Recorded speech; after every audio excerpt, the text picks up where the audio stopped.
para um trabalho específico na defesa dos direitos humanos dos povos indígenas.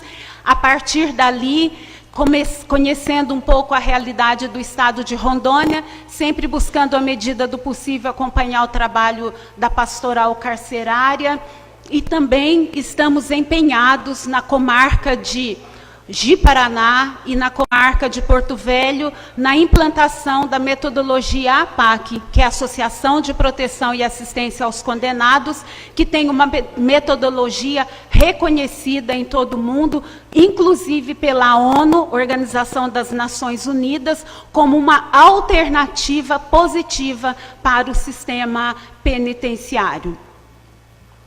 Isso aí, seja muito bem-vinda. Vamos começar pelo deputado Jesuíno Boabarte, depois deputado Lazinho, deputado Ayrton, deputado Anderson, e se necessário e quiserem repetir ou fazer outras perguntas, aliás, fiquem à vontade. Deputado Jesuíno, a pergunta. Primeiro, cumprimentá-la, né, por vir aqui. A senhora não é da ordem, né? A senhora é... Isso, eu não sou advogada, tá. Eu sou assistente social. Tá certo. Deixa eu... Então, uma pergunta... o que a senhora entende por direitos humanos? Na sua concepção, exemplo, o direitos humanos também será estendido aos profissionais de segurança pública? Ou seja, no aspecto geral, a senhora irá, através do mecanismo, irá atender também às demandas que surgirem no decorrer das suas ações? Eu falo na sua geral, nós temos centro de correção, nós temos profissionais que trabalham sem condições. Qual é a sua concepção sobre isso também? A senhora poderia me falar se os direitos humanos também irá atingir também os profissionais? A legislação, ela especifica que o trabalho do mecanismo estadual de prevenção e combate à tortura, ele se dará com os homens, mulheres, crianças, adolescentes que estão sob a custódia do Estado, que seja no acolhimento institucional, unidade prisional, asilos, cumprimento de medida socioeducativa, trabalhar na perspectiva da prevenção e combate à tortura. O atendimento em específico a esse sujeito da ação. Compreendendo que o direitos humanos, ele é inerente do ser humano. Ele não há uma categoria que deva ser contemplada, mais contemplada ou menos contemplado. Ele é inerente do ser humano. A partir do momento que nós trabalhamos na prevenção e combate à tortura, de acordo com a legislação, nós estamos atendendo diretamente não somente criança, adolescente, idoso, presos e presas, porque a partir do momento que trabalhamos, nós estamos dando condições também para que aqueles que trabalham direto também tenham seus direitos respeitados. Por trabalhar na prevenção é também pensar com que condições estes servidoras e servidores estão, porque eles também são atingidos. Então, se os sujeitos do mecanismo vão ser beneficiados, aqueles que também trabalham diretamente com eles também serão beneficiados, embora o foco seja pessoas que estejam privadas de liberdade. Deputado Léo, eu ia fazer várias perguntas, mas eu pretendo fazer outra. Um exemplo, Champinha, Marcão do Nacional, Marcão de Minas, o serial killer que a psicologia, a psiquiatria já analisou o perfil dele, não tem condições para retornar à sociedade. O que a senhora pode falar quanto aos direitos humanos? Qual é o seu entendimento e o que a senhora pode falar também quanto ao mecanismo? O que poderia ser feito? O que eu posso afirmar é a partir dos acordos que o Brasil assinou, a partir da Constituição Federal, Constituição de 1988, que diz que no Brasil não haverá pena de morte. E que também a lei de execução penal orienta as condições de como deve ser o cumprimento da pena. Aqui não cabe, até sobretudo porque eu não sou da área de direito, eu sou assistente social, a minha formação, então eu parto do princípio, independente da condenação dele, se é centenária, bicentenária, temos que trabalhar na perspectiva de reintegração social. Porque como não há pena de morte no Brasil, eu não posso compreender que ele vá cumprir a pena, já que ele não tem jeito mesmo, ele vai retornar para a sociedade. Nós, enquanto sociedade civil organizada, os poderes constituídos, nós temos que trabalhar de acordo com a lei de execução penal, de acordo com a legislação e os acordos e os tratados que o Brasil assinou, para que este homem, que esta mulher, independente do tempo de pena a ser cumprida e da gravidade, que ele encontre condições de reintegrar a sociedade, serial killer ou não. Isso aí, muito bom. Deputado Lazinho, primeira pergunta, depois do deputado Jesuíno. Bom dia, dona Rose. Aqui. Eu fiz a mesma pergunta a todos os outros candidatos e vou repeti-la à senhora. É comum hoje a mídia ter a facilidade de divulgação de qualquer imagem. É comum a gente ver nos últimos tempos, quando de motins ou revolta nos presídios, e principalmente agora nos últimos meses, anos, preso matando preso, a pessoa privada de liberdade cortando a cabeça de outra e mostrando para a sociedade, através da mídia. Uma coisa é a divulgação, a outra coisa é, na visão da senhora, por que esses fatos acontecem dentro dos presídios? Por que um mata o outro? Por que eles não se tratam como seres humanos? Essa é uma pergunta. O que leva a acontecer isso dentro dos presídios? Por que isso acontece? E a outra visão pessoal da senhora com relação a este ato em si. A função da pena, ela precisa ser punitiva na perspectiva de reintegrar a sociedade. Quando nós trabalhamos com a realidade de presídios, com superlotação, os funcionários, os servidores sem condições mínimas de trabalho, aqui neste momento me vem uma imagem que me acompanha desde a minha juventude, o massacre do Carandiru. Quando naquele dia eu abri o jornal e vi aquela barbárie, eu falei, que visão eu tenho do preso. Eu vi que eu não enxergava aqueles homens e aquelas mulheres até aquele dia. E dali em diante, eu me dispus, me engajando com movimentos, grupos, como a gente pode pensar a condição desses homens e mulheres que cumprem pena, nesta total falta de condições, estes agentes sem também condições de trabalho mínimas, e como pensar em reintegração social quando a gente trabalha com superlotação. Há uns 20 dias atrás, dando um exemplo, eu estava em Minas Gerais visitando um presídio feminino. Até o momento, eu estou tentando imaginar, enxergar o fim daquela cela, onde estavam aquelas mulheres amontoadas. Como pensar em reintegração social com superlotação, falta de condições dignas, humanas, de pessoas que estão numa condição degradante?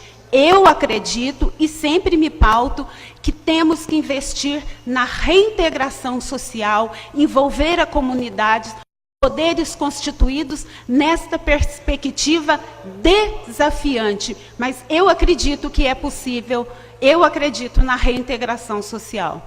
Obrigado, presidente. Muito bom. Passar a palavra para o deputado Ayrton Gurgax. Fazer sua pergunta. Boa tarde, senhora Rosemary. Pergunta que a gente fez para todos os candidatos, né? Qual a sua experiência da candidata nessa temática que estamos discutindo hoje aqui, né? Do combate à tortura. A segunda pergunta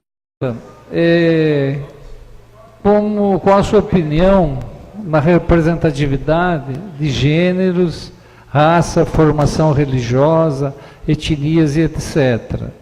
E a terceira pergunta que eu lhe faço é, se for indicada, ou também se não for, como a senhora acha que deve ser a relação do mecanismo estadual com esse parlamento, porque aqui nós temos uma comissão de direitos humanos, presidida pelo nosso nobre deputado Léo Moraes, e também que compõe mais 6 deputados. Então, essas são as minhas perguntas. Eu queria que a senhora respondesse para nós. Muito obrigado.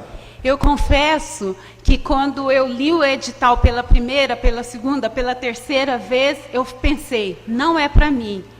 É muito para a área de advogado, e eu sou assistente social de formação. Ali eu fui descobrindo, lendo o edital, lendo a lei, eu fui vendo as especificidades, como era tratada a questão de gênero, a questão da importância da multidisciplinariedade, e também a legislação, à medida que fui lendo sobre o assunto, eu fui percebendo o quanto tudo que nós já trabalhamos nesses últimos anos está dentro da lei. Então, eu considero a lei muito completa, muito positiva, que traz a importância da participação da sociedade, a importância de estar ligado com os poderes constituídos, executivo, legislativo, judiciário, porque o fato do mecanismo ter autonomia de atuação, ele não quer dizer que os seus membros tenham que trabalhar de maneira isolada. E nós estamos trabalhando com um assunto seríssimo, uma questão seríssima que é uma chaga da sociedade brasileira. Então, nós precisamos estar muito bem articulados e na certeza de que, para chegarmos neste dia de hoje, nesta sabatina de hoje, muitas pessoas nos antecederam, dos poderes que seja executivo, legislativo, judiciário, sociedade civil, ONGs de defesa dos direitos humanos, muitos nos antecederam nesta luta, na perspectiva de prevenção e combate à tortura. Então, a minha experiência me aponta para que é possível o Estado de Rondônia ser esta referência que está sendo, a partir do Estado de Rondônia. Acabou. Vamos lá. Pergunta do deputado Anderson. Bom dia, Rosimeire. Bom dia. Como é que a senhora lidaria em uma unidade prisional apurar uma denúncia de tortura? E de que forma a senhora pensa, numa segunda pergunta, em trabalhar a prevenção, né, à tortura dentro dessas prisionais, tanto com o servidor que está ali representando o Estado, como também para o apenado que pratica tortura do seu companheiro de cela ali. Como é que a senhora pensa em trabalhar essa prevenção? E em relação à denúncia, de que forma a senhora apuraria os fatos dessa denúncia para que, se constatasse em relatório, seja encaminhado para os órgãos competentes para fazer a fiscalização necessária? A legislação orienta que antecedendo as visitas, elas sejam acompanhadas de uma série de outras informações. Eu simplesmente não chego em uma unidade prisional ou num centro de acolhimento institucional, uma comunidade terapêutica, me apresentando como membro do mecanismo. Estas visitas, este acompanhamento, ela pode e deve ser feita ou com a equipe plena, que são os 3 membros que compõem o mecanismo, ou com equipes menores, ou seja, envolvendo pessoas que têm um trabalho reconhecido na defesa dos direitos humanos, por exemplo, pastoral carcerária, Comissão Municipal de Direitos Humanos, grupos que trabalham na defesa, e realizar esta visita. Mas ela tem uma série de orientações que precede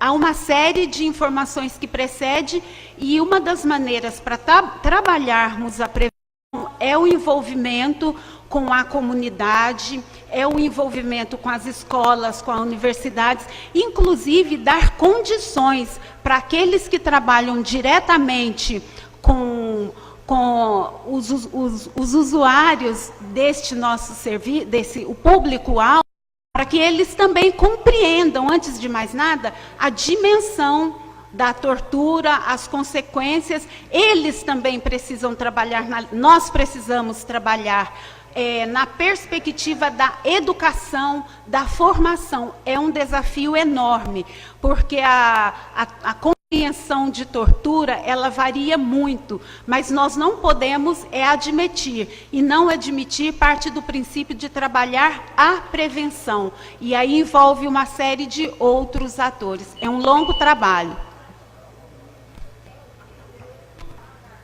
Terminei. Deputado Anderson já fez a sua pergunta. Deputado Jesuíno. Deputado Ribamar, também, se quiser, fique à vontade. Na sua atuação, ela falou que já elaborou. Quantos anos a senhora tem Eu vou fazer 3 perguntas, duas. Na sua experiência à frente dos direitos humanos, quantas vezes a senhora atuou fazendo denúncias, atuando realmente de forma precisa no campo de direitos humanos, que a senhora atuou, e quantos anos a senhora se encontra nessas ações quanto aos direitos humanos? Eu iniciei o meu trabalho na defesa dos direitos humanos no início dos anos 90. São 25 anos. Contribuí na implantação do Conselho Penitenciário da Comunidade em São José dos Campos, em São Paulo, da Comissão de Direitos Humanos, também no município de São José dos Campos, em São Paulo, e as denúncias através da pastoral carcerária, do Ministério Público, ou também orientando as famílias que procurem a defensoria, porque é muito importante o papel do poder público, sobretudo através da defensoria, da OAB, enfim.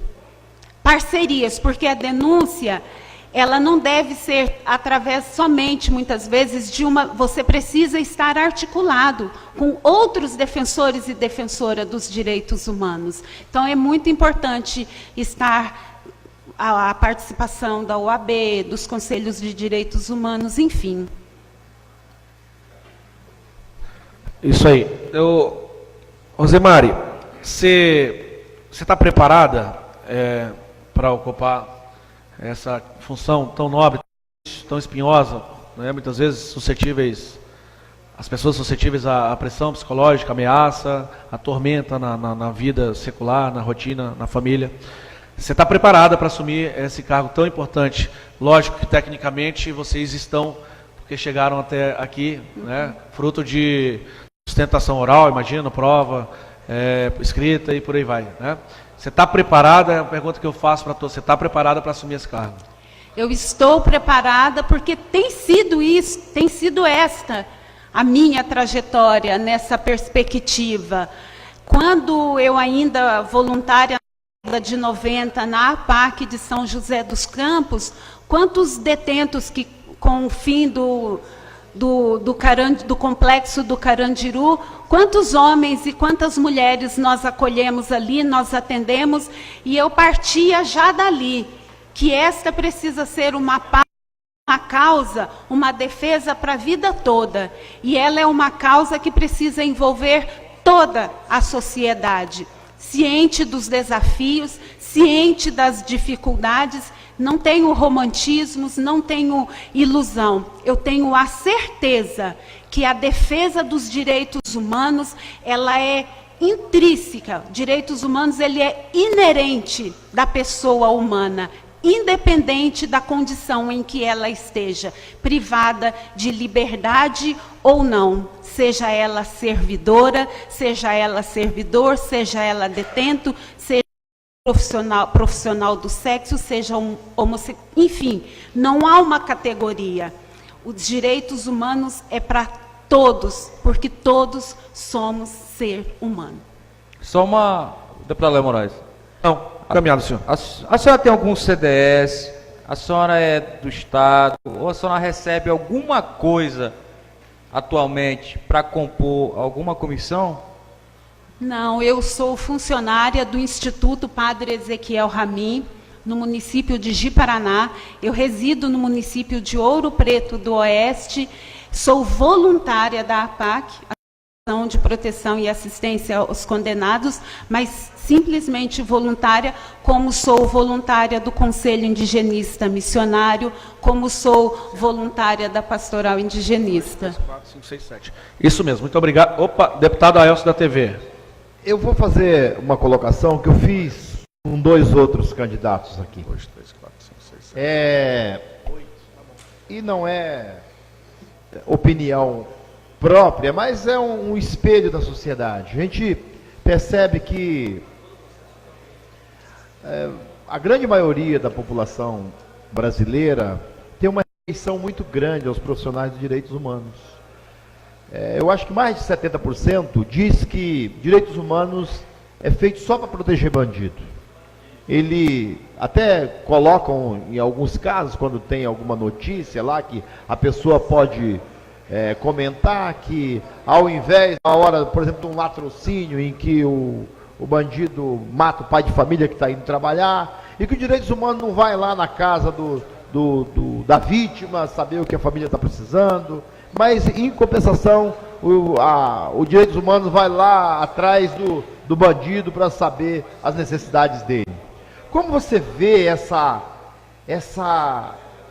rejeição que a sociedade tem hoje contra o profissional de direitos humanos, contra esse cargo que vocês estão pleiteando? Primeiramente, eu digo, enquanto o mecanismo de prevenção e combate à tortura, considerando que a lei não é somente para os presos e presas. Ele contempla criança, adolescente em acolhimento institucional, adolescente em medida socioeducativa, hospital psiquiátrico, comunidade terapêutica, asilos, enfim. A compreensão que muitas vezes equívoca, eu posso afirmar que a sociedade tem em relação aos direitos humanos, porque a sociedade paga uma conta muito alta para manter o sistema penitenciário. E o que nós assistimos são índices de reincidência que chegam acima de 80%. A sociedade paga a conta 2 vezes. Então, acreditar, por isso que muitas vezes defendem, apoiam a pena de morte, a tortura, os tratamentos degradantes e humanos, por compreenderem que estes merecem ser tratados desta maneira, mas como estão sendo preparados para reintegrar a sociedade? Aí não compete ser somente uma política pública de reintegração social, mas como estão as nossas crianças, os nossos adolescentes? Aí entra numa questão de políticas públicas também. A questão da falta de vagas nas creches, a qualidade do ensino, a falta de acesso, as violências, a impunidade, e acaba que o preso, ele vira uma espécie de persona non grata. Mas nós temos que partir do princípio que direitos humanos é para todos. Nós temos que entrar em outras discussões. O que faz com que ele tenha esse índice de reincidência tão alto? O que faz com que a sociedade tenha essa rejeição tão grande? Parabéns, tá, pelas suas colocações. Eu participei um pouco aqui, mas gostei muito. Obrigado. Isso aí. Foram 8 perguntas à senhora Rosemary. Cândido Planos, agradecemos, te parabenizamos também, muito bom. E você fique à vontade para ficar em nossa galeria, no nosso plenário, para ouvir mais alguns questionamentos que devem ser feitos a outro colega, tá? Muito obrigado.